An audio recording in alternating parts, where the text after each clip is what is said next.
One of Kentucky's most legendary brands is Old Crow. The distilleries that once produced the Old Crow brand date back to the late 1800s, but are now mostly in ruin.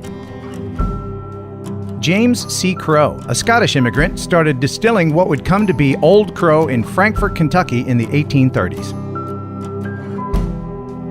He died in 1856, and while W.A. Gaines and Company kept the name and continued to distill bourbon according to his recipe, the original distillation formula died with its creator.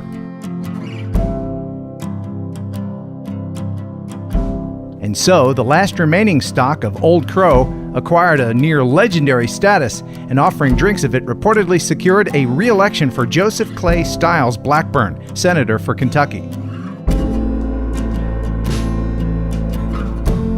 Old Crow's logo, a crow perched atop grains of barley, is rumored to stem as a symbol bridging the North and South during the Civil War. A Pennsylvania brigade training at State College, Pennsylvania thought Old Crow was the only good thing ever to come out of the South. Fearing never being able to drink Old Crow again, the soldiers wrote President Lincoln proclaiming, "We must not let the fine gentleman Old Crow escape. Remember, Mr. President, the crow with the sharpest talons holds on to barley forever." The new owner of Old Crow Distillery, now Glens Creek Distillery, is Dave Meyer.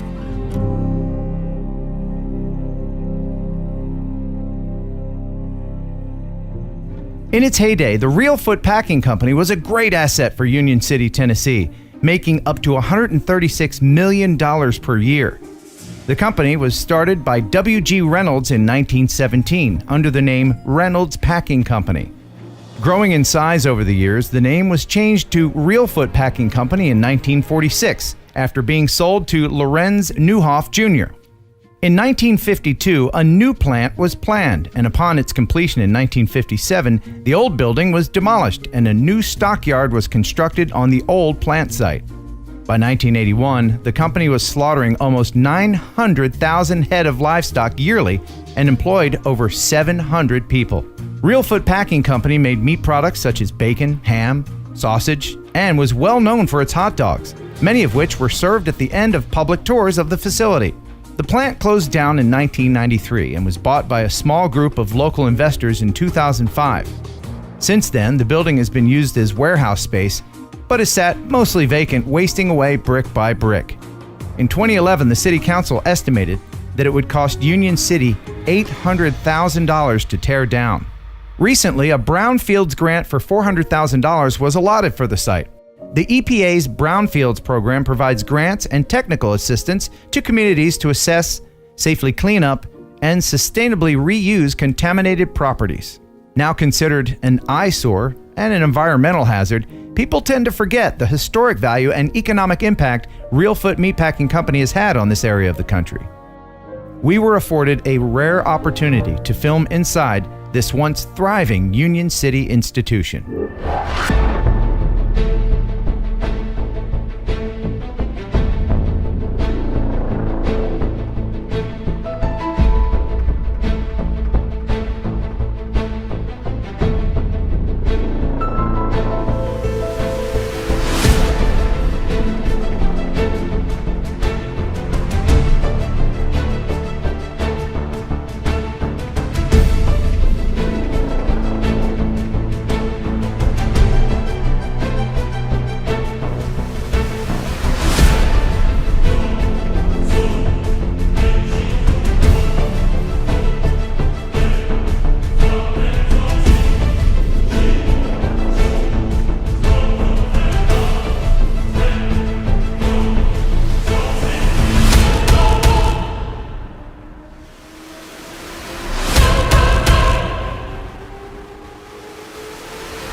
This is the old Neuhoff meatpacking plant and slaughterhouse. I'll put the name up on the screen just in case I'm saying it wrong, which is entirely possible. This complex has an astonishing 700,000 square feet. and was first built in 1906. It continued expanding until 1950. When it finally closed in 1977, it was simply abandoned. Located right along the Cumberland River, this 14-acre campus became home to the homeless.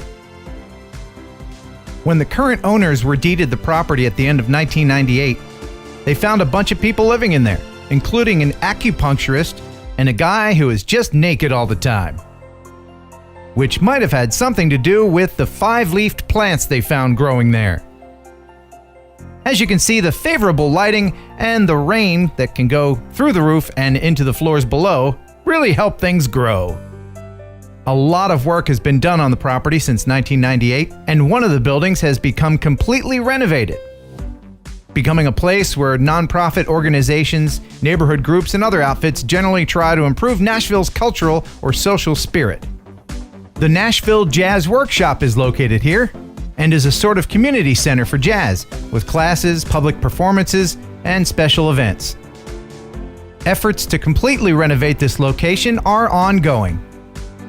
Now I know what you're thinking, why didn't you go inside? That looks like a great place to explore. Well, it would be. But it would also be trespassing because there are people and businesses who live and work there. And there's a bunch of signs that say bad things will happen to you if you try.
You know, I gotta say, of all the videos I've done lately, this one really stacks up.